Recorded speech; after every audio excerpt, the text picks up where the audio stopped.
If you are a runner, cyclist, or triathlete and you're training for a big event like the London Marathon, I'm here today to convince you to start doing strength and conditioning as part of your training program if you aren't already. There are a ton of myths around why you shouldn't strength train when you're doing cardio, and I want to tell you today the main benefits, how it's going to actually make you perform better at your event, bust some of the myths that you might have about it, and hopefully by the end of the video, convince you to try some strength training as part of your training. If you watch to the end, I'll give you some tips about how to make it easy to fit it in, and I'd love to know if I've convinced you.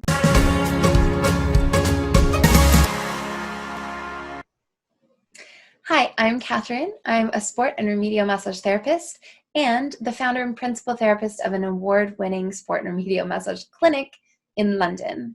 In this channel, I share tips with you that are easy to fit into your day-to-day life that help support you doing your favorite activities and living your life as pain-free as possible.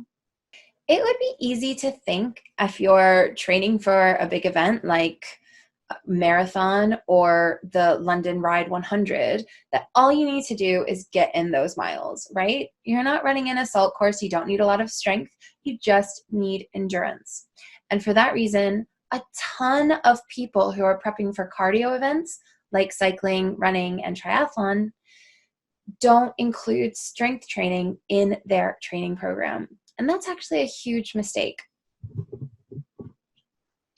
In today's video, I'm going to talk to you about why you need to do strength training, what the benefits are, and we're going to pop some of the myths that most people believe, which makes them avoid doing strength training. So first, let's talk about the benefits. Now, to state the obvious, strength training makes you stronger. Now, I know you might be thinking, I don't really need to be stronger for my event. I just need to be able to run or cycle or swim for a really long time. But I want you to think about energy output. So if you've ever done any kind of weight training, or even if you haven't, you'll probably get this concept that the first time you pick up a weight, like maybe you pick up something that's 10 or 15 kilos, it's so heavy, like you really strain, your arm really has to work hard. But through strength training over a period of weeks, you then go to pick up that 15 or 10 kilo weight and it feels almost like nothing. Obviously, the weight hasn't changed, but because your muscles are stronger, it feels lighter. Now, when you're cycling and running and swimming, your muscles are pushing a weight. That weight is your body.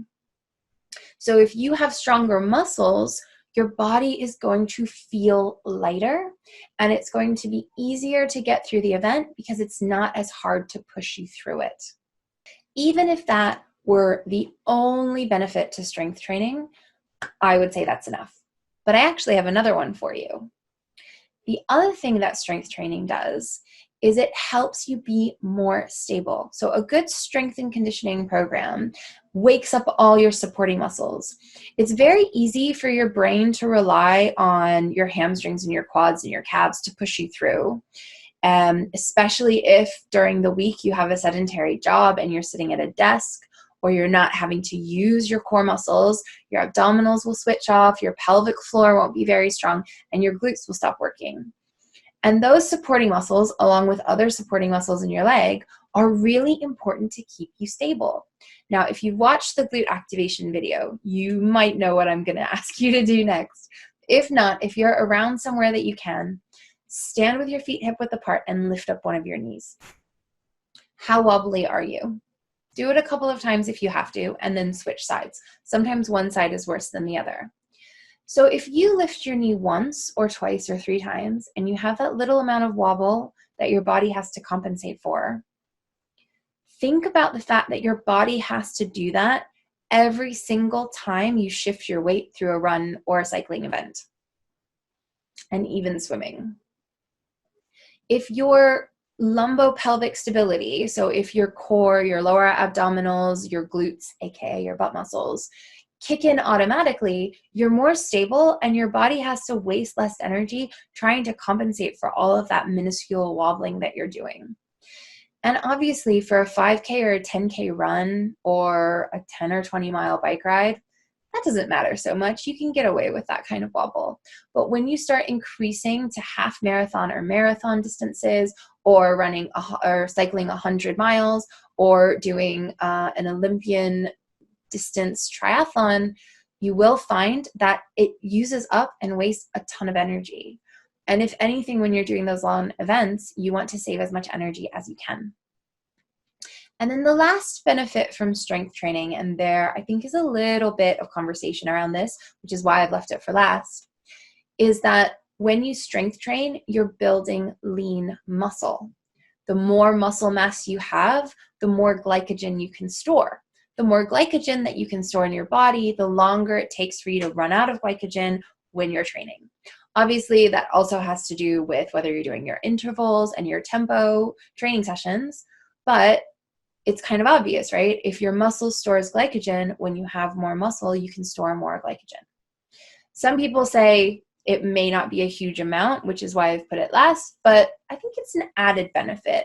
And the main two are that you're stronger, so you feel lighter, and you're more stable, so you can run more efficiently without wasting that energy in the side-to-side stabilizing movements. Now, if you get all of these benefits from strength training, why doesn't everybody do it who's training for a marathon or a long cycling event? I will tell you why. First of all, people are afraid that they're going to get big and bulky. Now, this is a myth because it's actually pretty difficult for almost everyone to get big, bulky muscles. There is one body type where people will put on muscle very quickly. So if you're that type, you know, but even then, you're probably going to need to be using heavy weights and doing a different kind of training than the one that you need to do for training for your event. When you're training for a cardio event, you don't need to do tons of really heavy weights because you're not trying to get your muscles really, really big. You're just trying to get stronger and more stable. So you don't need to worry about getting really bulky when you're training for, when you're doing strength training for a cardio event. The other reason that people avoid doing strength training is they think that it's going to take up a ton of time. And that's understandable because most people who do weights do spend like an hour or an hour and a half in the gym, like looking at themselves and doing all of the movements. But actually, you don't need that much time to get the benefit. When I've worked with personal trainers in the past, you really only need 2 20-minute sessions a week, which you can fit in before a tempo run or an interval run or on one of your rest days from cardio. You could do 20 minutes in front of the TV with some body weight exercises and still get the benefits of the stability. So that's myth number 2. You don't need a ton of time. And then the last one is a lot of people think that they need a lot of equipment to be able to do strength and conditioning training. You don't actually. All you need is your body weight and maybe if you have it, a couple of dumbbells. And if you don't even need that. You can do body weight for everything that you need. Obviously, if you want to get even stronger, having some weights is helpful, but you definitely don't need to go into a gym if that is intimidating for you. And a lot of strength and conditioning can be done outside. Now tell me the truth. Out of those 3 myths, are any of them ones that were making you not do strength training? Or is it that you didn't really understand the benefits for it? Now that you understand the benefits of strength training, and we've busted a couple of myths around strength training for marathon and other big cardio events, tell me, have I convinced you? Are you going to find some time for doing some strength training? I promised that I would share at the end of this video a tip for how you could make it easier to fit into your life, how you can construct it. Now, what I've seen in the past is people doing 2 to 3 sets of 6 to 8 exercises. And I do actually have a strength and conditioning guide that's an ebook. So I'll include the link to purchase it below. And I developed it in conjunction with a personal trainer that specializes in working with runners, preparing for marathon and other running events. And it just gives you a base of like 6 strength exercises and 3 core exercises that you can just do a couple of times a week. If they take longer than 20 minutes, just do 20 minutes. Just do as much as you can in 20 minutes and then just keep doing it and you'll get faster.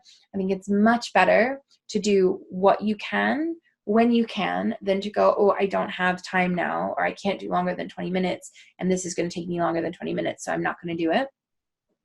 So let me know in the comments if you will be trying any strength and conditioning. Have a look at some of the links that I share that give you some ideas for what you can incorporate. And of course, if you have any questions, let me know and I'll answer them as best I can in the comments. If you're in London and you'd like somebody to check out your muscles, you know where we are, Angel Layton in Walthamstow. You can book an MOT or MOT Plus report to help you prepare for your training. And in the meantime, if you haven't already, please subscribe to our channel and definitely like this if you found it useful. If you know anyone else who's training for any sort of cardio event, or if you're in a running or cycling or triathlon group and you think this would be useful to them, please do share. And thanks so much for watching. I'll see you in the next video. Bye.